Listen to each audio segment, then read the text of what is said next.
Hello, and welcome to Art, Creativity, and Wellbeing.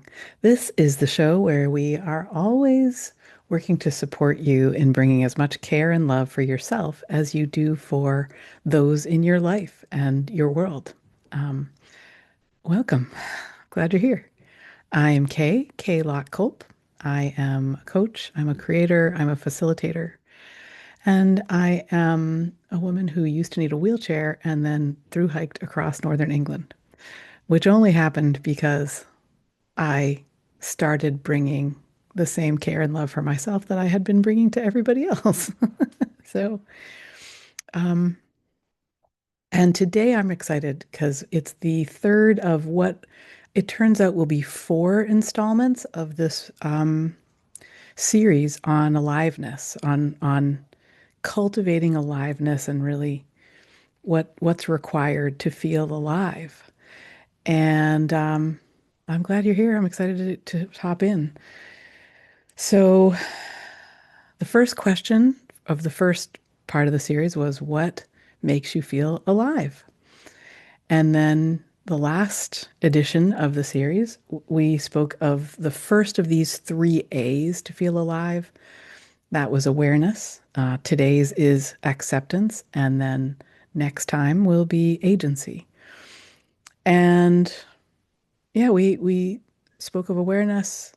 I invited you to be curious about, you know, what constitutes awareness for you, what it means for you, and whether you've done any of that or not, it is absolutely fine. I think one of the things that really used to derail me, or that would make me, I would comply, but I wouldn't get as much out of it, or I would be frustrated somewhere back in my mind, is when an author or a teacher would say, do this my way, read it my way. You must start at the beginning and go all the way through to the end. Um, in my book, in fact, the first chapter or the first one of the first sections in my book is basically, please read this any way you like. Don't even read it, just look at the pictures, right? Like, that's how I feel. I want you to take this series and genuinely anything I create. If there's something that works for you, wonderful. If it doesn't work for you, then maybe there's something else that does. And if not, that's okay too, right? So, so let's shift into awareness, into looking at the second of these three A's. Sorry, let's shift into acceptance, the second of these three A's. So, in the chart that I have been linking to and will be sure to either link, or if this shows up in your inbox, there will be a picture of this Venn diagram that I made about aliveness. Um, the sort of movement within the diagram in order to feel alive or to experience aliveness is I envision it as starting with awareness and then moving to acceptance. And then next week we'll get into agency. But um, I think it's interesting how it happened that I had written some words around the outside of the diagram. Disconnected was right near awareness and seems absolutely spot on for when we are not aware, we're disconnected. And the one that is right near acceptance, the acceptance circle of this three circle Venn diagram, is the word exhausted. And let's start there because having acceptance, in other words, accepting things as they are, means putting down, for me anyway, it meant a lot of putting down. And maybe it's the same for you. Um, if I'm actually working with someone who talks about how they're learning to practice radical acceptance. And instead of trying to control the people and the circumstances around them, they're allowing them to be as they are. And that means a simpler life, a life that feels more alive because it means they get to notice their own truth. And it's the I don't know if it's an opposite, but acceptance and exhausted being in such close proximity here. One being how it feels when you're not feeling alive, exhausted, when you're just burned out and run down.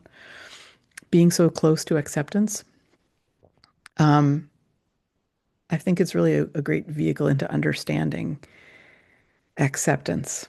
And I wrote three words around the circle of acceptance because for me, these were the words that made sense. And I'll share about them always with a caveat in this series, especially of inviting you to understand for yourself what is acceptance.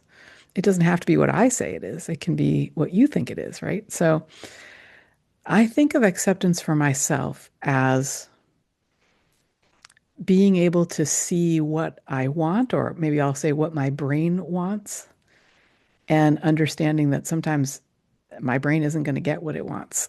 It's just,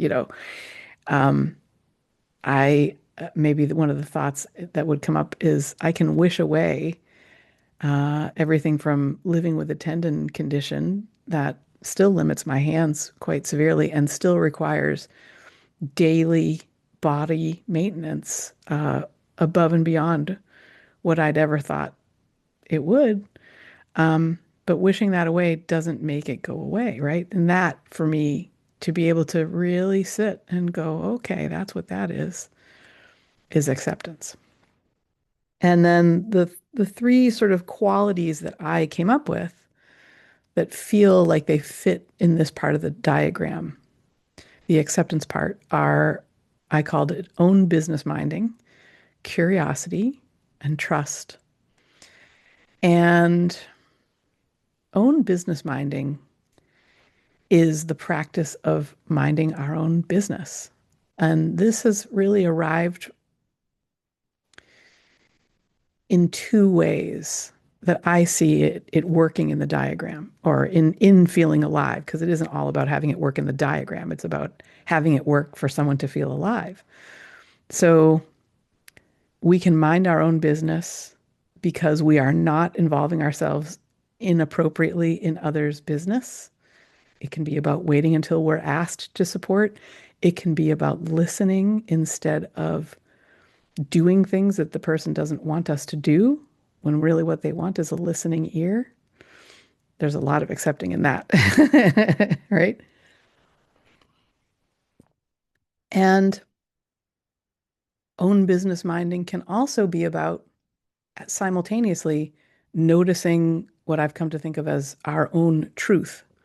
So understanding what's true inside of us. And all of that really falls under the category of acceptance because we're, first of all, letting go of control of what others, others doing things that we wish they wouldn't or do, wishing that they would do it our way and they're not going to do that, right? That's an acceptance. And then understanding what's true inside ourselves and accepting it rather than pushing it away or being angry or feeling ashamed. I no, I'm going to try and do what I did, what I have been doing over this series, which is to say, not giving examples from my own life, but instead allowing you to have your own examples come up. And I'd love to hear about them. If you want to either message me, if this lands in your inbox, just hit reply. And then I'd love to hear what your versions or what holds true for you about any of this series. Um, and yeah, so rather than give examples from my life, I would be very curious to hear what the examples are from your life. Um, so that's own business minding. Curiosity is, I always think about that Walt Whitman, I believe it's Walt Whitman, who said that it's better to be curious than judgmental. And when we're judging, we're not accepting. Like